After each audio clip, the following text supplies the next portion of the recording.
श्री कृष्णा दोस्तों, इस लेख के माध्यम से आज हम भगवान Shri Krishna motivational quotes in Hindi के बारे में जानेंगे। श्री कृष्ण विष्णु के 8वें अवतार है।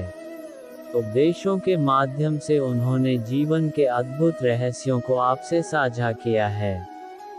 उनकी शिक्षाओं में छिपे हुए ज्ञान के माध्यम से हम जीवन को सकारात्मकता और ऊर्जा से भरने के लिए प्रेरित होते हैं, जो हमें जीवन की ऊंचाइयों और गहराइयों में मार्गदर्शन करते हैं। ये विचार हमें कठिनाइयों को पार करने और सफलता की ऊंचाइयों तक पहुंचने के लिए संजीवनी बूटी का कार्य करते हैं। यह विचार हमारे समाज के सभी उम्र के लोगों के लिए उपयोगी है। मैंने ही इस सृष्टि की रचना की है, मैं ही इसका पालन पोषण करता हूँ और मैं ही इस सृष्टि का विनाश अर्थात अंत करता हूँ। जब जब संसार में धर्म की हार होगी और अधर्म की विजय होगी, तब तब मैं इस संसार पर अवतार लूंगा। धर्म कर्म से होता है, कर्म के बिना धर्म की कोई परिभाषा नहीं है। हमारी आस्था की परीक्षा तब होती है जब हम जो चाहे वो हमें न मिले और फिर भी हमारे दिल से प्रभु के लिए शुक्रिया ही निकले। लोग अक्सर सच कहने से बचते हैं या डरते हैं, पर सत्य कभी छुप नहीं सकता और न ही कभी मिट सकता है। कितना भी छुपा लो, पर सच तो उजागर हो ही जाएगा। अहंकार से इंसान की प्रतिष्ठा, वंश, वैभव तीनों ही समाप्त हो जाते हैं। आत्मा अमर है, इसलिए मरने की चिंता कभी मत करो। आत्मा का अंतिम लक्ष्य परमात्मा से मिलन होता है। सत्य कभी भी नष्ट नहीं हो सकता। मौन सबसे अच्छा उत्तर है ऐसे व्यक्ति के लिए जो आपके शब्दों को महत्व नहीं देता। नर्क जाने के 3 द्वार हैं: काम, क्रोध और लोभ। कर्म करो और फल की इच्छा मत करो। समय कभी किसी के लिए नहीं रुकता। व्यक्ति जो भी चाहे वह बन सकता है, यदि वह विश्वास के साथ इच्छित वस्तु पर लगातार चिंतन करें। मन की हलचल, होश, सांस और भावनाओं के माध्यम से भगवान की शक्ति सदैव तुम्हारे साथ है। शांत रहने से सभी दुखों का अंत हो जाता है और शांत मन मनुष्य की बुद्धि को शीघ्र ही स्थिर करने में और परमात्मा से मिलन करने में सहायता करती है।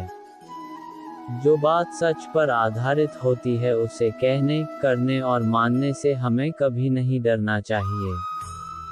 प्रेम सदा ही माफी मांगना पसंद करता है और अहंकार सदा ही माफी सुनना पसंद करता है।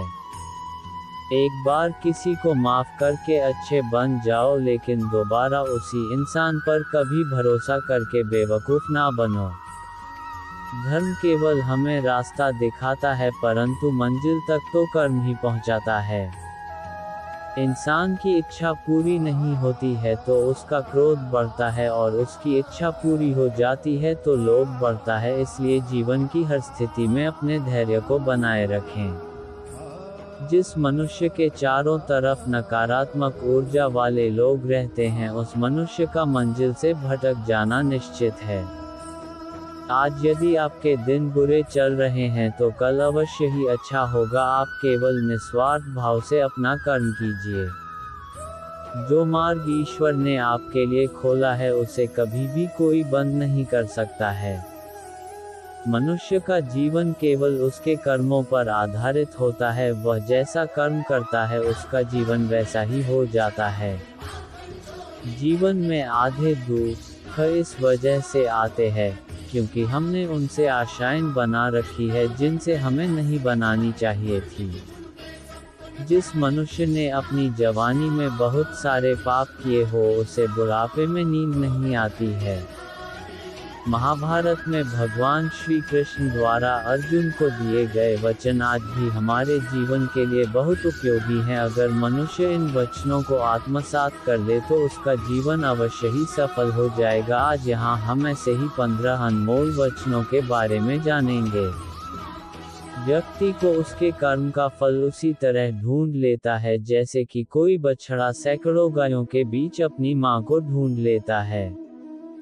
आत्मा ना तो जन्म लेती है और ना ही मरती है, ना ही इसे जलाया जा सकता है, ना ही इसको भिगोया जा सकता है। आत्मा अमर और अविनाशी है। संसार में कुछ भी स्थायी नहीं है। आत्मा शरीर को वैसे ही छोड़ती है जैसे मनुष्य अपने पुराने कपड़ों को उतार कर नए कपड़े धारण कर लेता है। व्यक्ति का सुख दुख, मान अपमान, लाभ हानि का एहसास करना मन की शरारत है। आत्मा का इससे कोई लेना देना नहीं है। जब ये संसार ही स्थायी नहीं है, तब इस संसार की कोई वस्तु कैसे स्थायी हो सकती है। मैं इस संसार के सभी जीवों में विद्यमान हूँ। मैं चींटी में भी हूँ और हाथी में भी। संसार के सारे रिश्ते नश्वर हैं और केवल शरीर से जुड़े हुए हैं। जैसे ही व्यक्ति की मृत्यु होती है और आत्मा शरीर को छोड़ देती है, आत्मा का शरीर से जुड़े रिश्तों से कोई नाता नहीं रहता।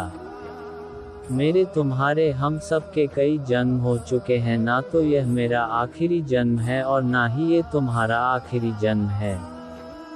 वर्तमान परिस्थितियों में जो तुम्हारा कर्तव्य है वही तुम्हारा सच्चा धर्म है। मैं किसी व्यक्ति के भाग्य का निर्माण नहीं करता और ना ही किसी को कर्म फल देता हूँ। व्यक्ति या जीव के कर्म ही उसके भाग्य का निर्माण करते हैं।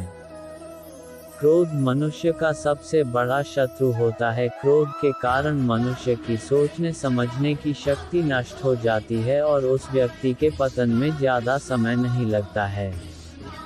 मनुष्य कर्म करने से कभी छुटकारा नहीं पा सकता, इसलिए हमें हमेशा कर्म करते रहना चाहिए, क्योंकि कर्म के बिना हमारे शरीर का निर्वाह नहीं हो सकता है। परिवर्तन होना ही इस संसार में स्थायी है, इसलिए मनुष्य को परिवर्तन से कभी नहीं घबराना चाहिए। मनुष्य का अपने मन को नियंत्रित रखना किसी घोड़े के नवजात शिशु को नियंत्रण में रखना जितना कठिन कार्य होता। इंद्रियों के वश में होने से मनुष्य के जीवन में केवल विकार और परेशानियां ही आती है। मनुष्य के जीवन में सुख दुख का आना जाना सर्दी और गर्मी के आने जाने के समान है, इसलिए हमें इन्हें सहन करना सीखना होगा। निर्बलता ईश्वर देता है, लेकिन मर्यादा मनुष्य का मन स्वयं निर्माण करता है। जीवन में मनुष्य को अपनी वाणी को संयम में रखना चाहिए, क्योंकि वाणी से दिए हुए घाव कभी भी भरे नहीं जा सकते। मनुष्य अपने जीवन में उनके लिए शोक करता है जो इसके योग्य नहीं है। बुद्धिमान व्यक्ति किसी जीवित या मृत के लिए शोक नहीं करता है। मैं हमेशा तुम्हारे साथ और तुम्हारे आसपास ही रहता हूँ, चाहे तुम कुछ भी कर रहे हो। जो हुआ अच्छा हुआ और जो होगा अच्छा ही होगा। स्वयं को मुझ पर छोड़ दो, केवल अपने कर्म पर ध्यान दो। कर्म ऐसा करो जो स्वार्थ रहित और पाप रहित हो। मनुष्य को जीवन में समय चाहे जैसा भी हो अपने परिवार के साथ रहना चाहिए। परिवार पर यदि सुख आता है तो वह बढ़ जाता है और यदि दुख आता है तो वह बढ़ जाता है। मनुष्य को अपने कर्तव्य के पथ से कभी नहीं हटना चाहिए। यह मूर्खता है, क्योंकि इससे न तो तुम्हें स्वर्ग की प्राप्ति होगी और न ही तुम्हारी कीर्ति बढ़ेगी। भगवान श्री कृष्ण कहते हैं कि सत्संग अर्थात अच्छे लोगों का साथ ईश्वर की कृपा से मिलता है, परंतु कुसंगति में पड़ना मनुष्य के अपने ही हाथों में होता है।